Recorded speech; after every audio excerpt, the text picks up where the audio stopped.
So if I think back to how the whole Royal Enfield connection started, in 2002 I was living in Nepal, or working in Kathmandu and Pokhara, and every weekend I would travel back up to Pokhara, and invariably the bus would break down, and usually there would quite often there'd be like landslides. And I remember one Sunday afternoon sitting on the side of a road next to a landslide while the JCBs were coming in to dig it out, and I could hear this, and it's unmistakable, the sound of a Royal Enfield. It's always this dub dub dub dub dub of the single 500cc.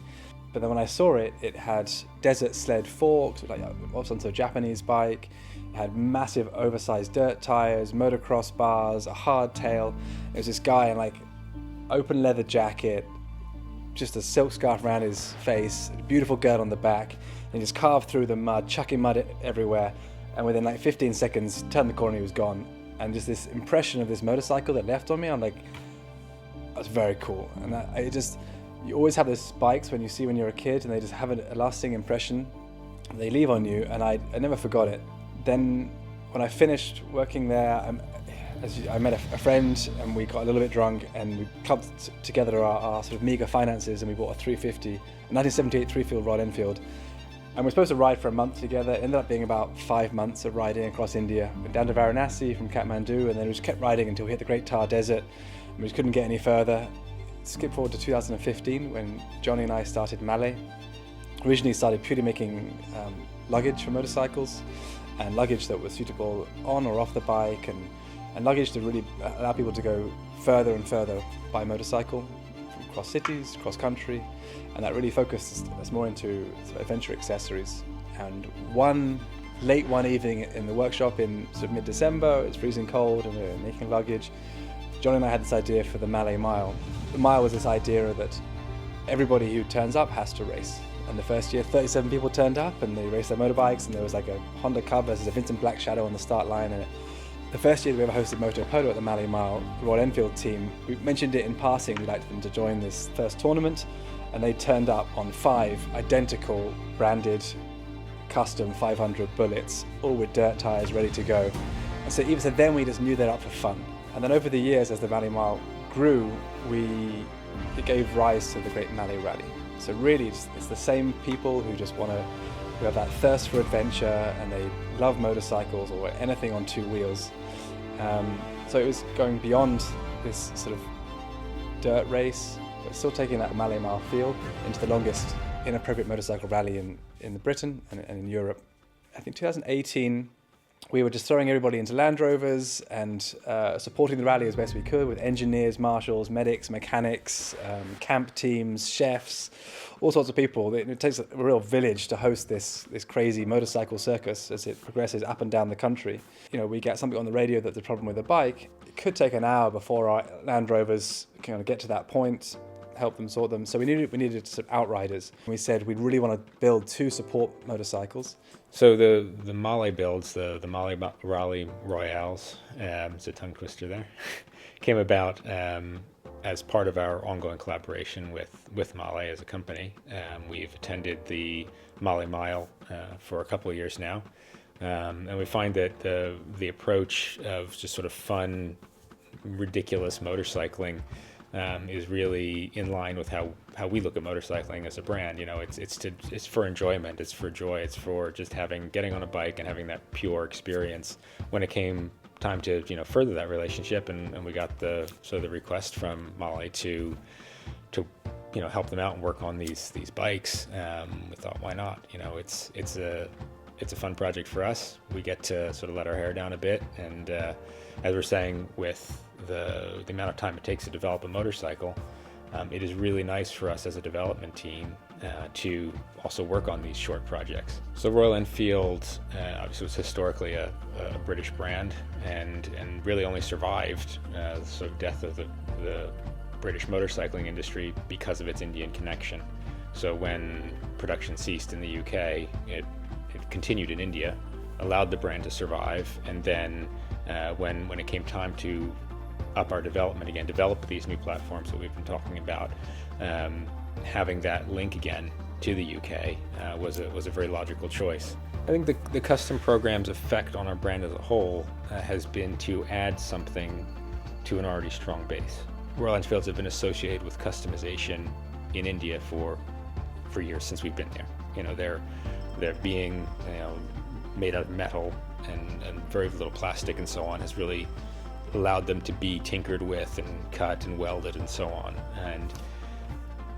And taking that association and amplifying it to the rest of the world has helped our brand to reach customers that perhaps we wouldn't have otherwise. We have limitations as a manufacturer, as any manufacturer does. And so being able to sort of give this to the creative people, motorcyclists of any given market, and say, just go for it, have fun, show us what you can do with it, helps people to see our brand in a different way. Yeah, the 650 twins are a game changer for Royal Enfield. Obviously they're much higher powered than we've ever had, so it's probably got a bit more of an international scope. Kind of looking at the European American markets, immensely customizable. They're so simple that people can get behind it, and they can a lot of changes, not necessarily to this level, but a lot of changes can be done to make this thing your own. So the 650 twins have been a real game changer for us. It's the first twin motorcycle we've made since the 1960s, 1970s. Re-entering that market after such a long absence has been great for our brand, great particularly for showing people that we're not just making one bike anymore. We are expanding into all new platforms, all new configurations, and at the same time taking that heritage that we have been there, and we're coming back into it with us. The 500 is approved since 1957. That Royal Enfield 500 single is a bulletproof engine. So we started looking at the tires, we started looking at the stance, we started looking into a lot of inspiration into old road rally bikes from 1950s. And with industrial design and the creative process, you start out here with some really freaky, wild ideas, and we had thoughts about like helium balloons that could be sent off the back of the bikes that would like send out beacons so that you'd find them across mountain ranges. We had ideas we even picked up some old military Land Rover aerials that we'd tried to install onto the back of the bike so you could get reception even up in Scotland or in Snowdonia. And so some of these really wild ideas were reined in a little bit of what's actually possible to put onto a motorcycle. But with a lot of our universal luggage that was part of the Malle Moto collection, we had 2 panniers, the duffel, the tank bag, and then so we could put all of the electronics and navigation stuff into the tank bag. We could put all of the imperial tools for the older bikes on one side. We had all the metric tools for the more modern motorcycles on the other side. And it's a really collaborative and really fun effort. And I think a lot of the guys at Enfield, when they normally build a bike, it takes them 4 or 5 years to start to finish on a motorcycle. Here we've got 5 weeks to build a bike. So this bike has to carry like more tools if someone blows up a tire, for instance, in the middle of nowhere in Scotland. More light assistance for the same reasons. So it is like the leader. We want the leader bike. So we want a big stance bike. And an iconic bike, and sort of, You want to start it now because it sounds really cool. It sounds really nice, and good vibrations. Yeah, you feel alive. You start it, you rave it, you feel alive. Your day-to-day production bikes, there's so many regulations and rules that are involved that limit the scope of what you want to do. You can never. It's always design at that level. It's always kind of compromise. Whereas the custom scene allows you to explore ideas you can't do day to day. So I think that's why everybody loves it. So whenever we got a custom bike in here, people, engineers, everyone coming down wanting to see what we're doing and getting involved, and we're quite happy to use their evening time just because it's something different, and it's really good to build team spirit, those kind of projects. Just the overall proportion came out beautifully. The base interceptor, just honestly, with very little change, relatively speaking, little lengthening of things here and there, just it took on that rally feeling. The Rally Royale builds are different from our stock interceptor in the sense that the stock interceptor is a roadster. It's not meant for going off road or anything. And so when we looked at trying to make it more appropriate, immediate things that come to mind are longer suspension travel, get it off the ground a bit more, obviously adding in things like a bash plate, taller, broader handlebars. In the end, with a bike like a rally bike, you really need to have those functional elements in there, otherwise it just won't feel right. It can't just be a styling thing. You can't just take the a roadster and put some bits on and make it feel right. You really have to more fundamentally think about the proportions, and so the long travel suspension and those other elements that speak to the functionality of it. As far as like a little detail goes, I really like the functionality of the tail lamp. That's something that speaks to all industrial designers, where like you got a thing that looks like it only does one thing, but then hey, you can do something else with it. Turning the tail lamp into a spotlight. It's a neat little thing that makes you go, that's cool. There was quite a few late nights that we didn't hear about of getting that, especially the paint job on the tank. We'd given them the maps for the two of our favourite roads on the rally. There's the Applecross Pass and the Hardknot Pass, one in Scotland and one in the Lake District.